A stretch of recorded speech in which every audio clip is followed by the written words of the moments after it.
Hello दोस्तों, आप सभी का स्वागत है इसके टेक्निकल क्लासेस में। तो चलिए दोस्तों, एक नए सेशन में आप सभी का स्वागत है। और आज का जो क्लास होगा दोस्तों कंप्यूटर का, और कंप्यूटर में इससे पिछला वाला वीडियो अगर आप लोग नहीं देखे हैं तो प्लेलिस्ट में जाकर के चेक कर लीजिए। आप लोगों को वहां से नंबर वाइज सभी वीडियो मिल जाएगा। तो चलिए आज का सबसे पहला प्रश्न से स्टार्ट करते हैं। प्रश्न दिया हुआ है, डेटा नेटवर्किंग के संबंध में नियमों और कनेक्शन कनेक्शन का एक औपचारिक सेट जो यह नियंत्रित करता है कि कंप्यूटर किस तरह से एक नेटवर्क माध्यम पर सूचनाओं का आदान प्रदान करते हैं, डैश के रूप में जाना जाता है। किस पे कह रहा है दोस्तों? तो नेटवर्क पे कह रहा है। और नेटवर्क की बात हमसे कर रहा है, और नेटवर्क पे जो सूचना का आदान और प्रदान जो किया जाता है वो किसके द्वारा किया जाता है? तो देखिएगा दोस्तों कि नेटवर्क पे जो सूचना का आदान प्रदान जो किया जाता है दोस्तों, ठीक है, ये आपको यानी कि प्रोटोकॉल के द्वारा किया जाता है। किसके द्वारा? तो प्रोटोकॉल के दिया द्वारा किया जाता है। अब रही बात कि गेटवे क्या होता है और एफटीपी क्या होता है, और यानी कि टीसीपी और आईपी क्या होता है। तो टीसीपी का मतलब होता है ट्रांसमिशन कंट्रोल प्रोटोकॉल, ठीक है, ट्रांसमिशन कंट्रोल प्रोटोकॉल होता है। साथ ही साथ अगर आईपी की बात किया जाए तो इंटरनेट प्रोटोकॉल होता है। क्या होता है आईपी का मतलब? तो इंटरनेट, है ना, इंटर नेट प्रोटोकॉल होता है। आईपी का मतलब क्या होता है? इंटरनेट प्रोटोकॉल होता है।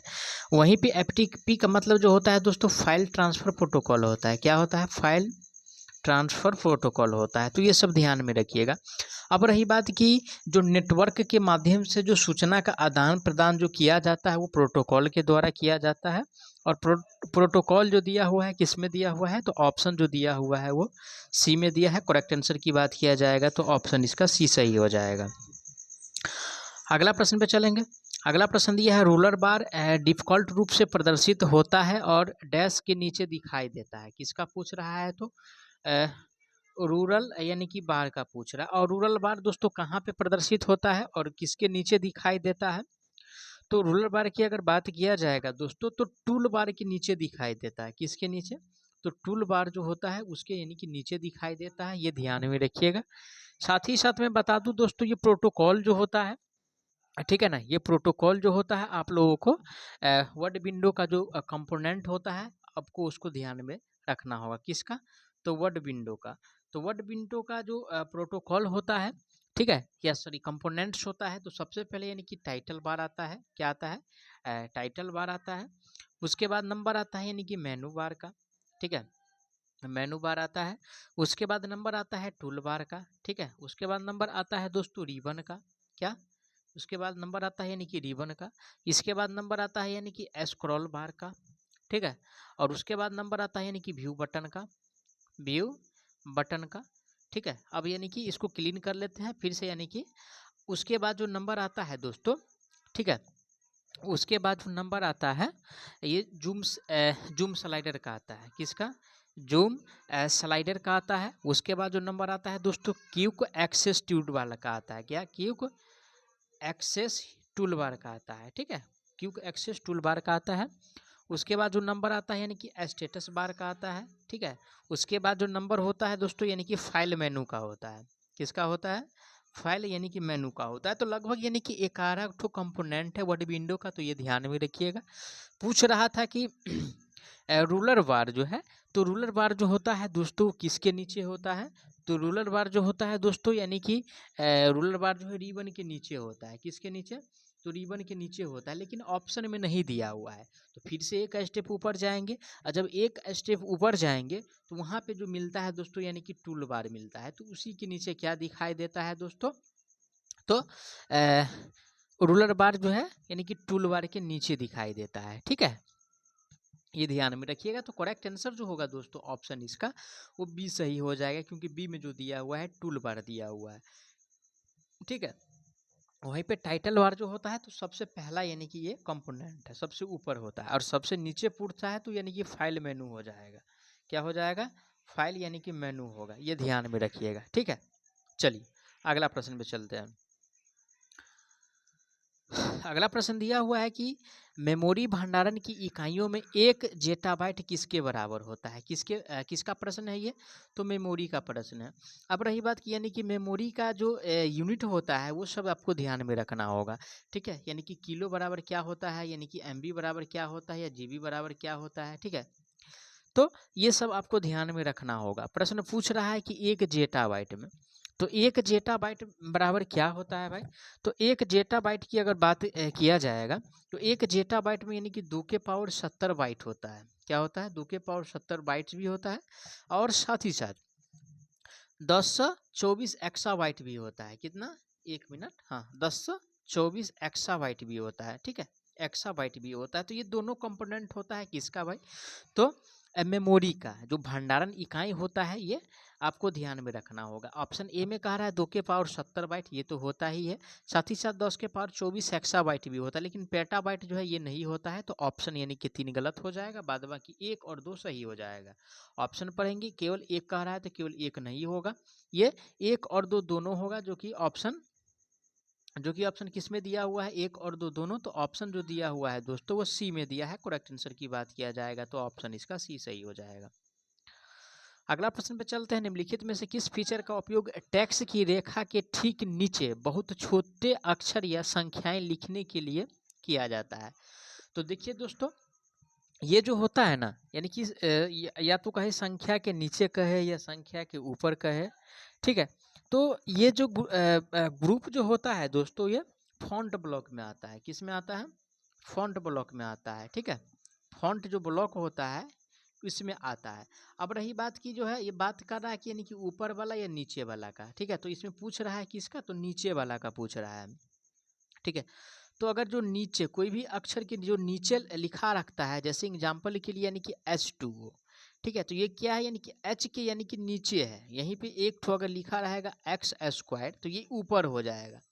तो दोनों का प्रयोग होता है यहाँ पे, तो दोनों के बारे में हम बताएंगे। तो देखिए दोस्तों, यानी कि नीचे जो लिखा जाता है, किसी भी अक्षर के बेस लाइन से नीचे जो लिखा जाता है उसे सब स्क्रिप्ट कहा जाता है। क्या कहा जाता है? सब स्क्रिप्ट कहा जाता है। ठीक है, और जो ऊपर लिखा जाता है इसे यानी कि सुपर स्क्रिप्ट कहा जाता है। क्या कहा जाता है? तो सुपर स्क्रिप्ट कहा जाता है। अब रही बात कि सब स्क्रिप्ट का जो फंक्शन होता है क्या होता है? तो कंट्रोल और प्लस में इक्वल होता है। ठीक है, कंट्रोल प्लस इक्वल को अगर प्रेस करते हैं तो क्या दिखाई देगा हमको भाई? तो सब स्क्रिप्ट यानी कि नीचे लिखा जाएगा।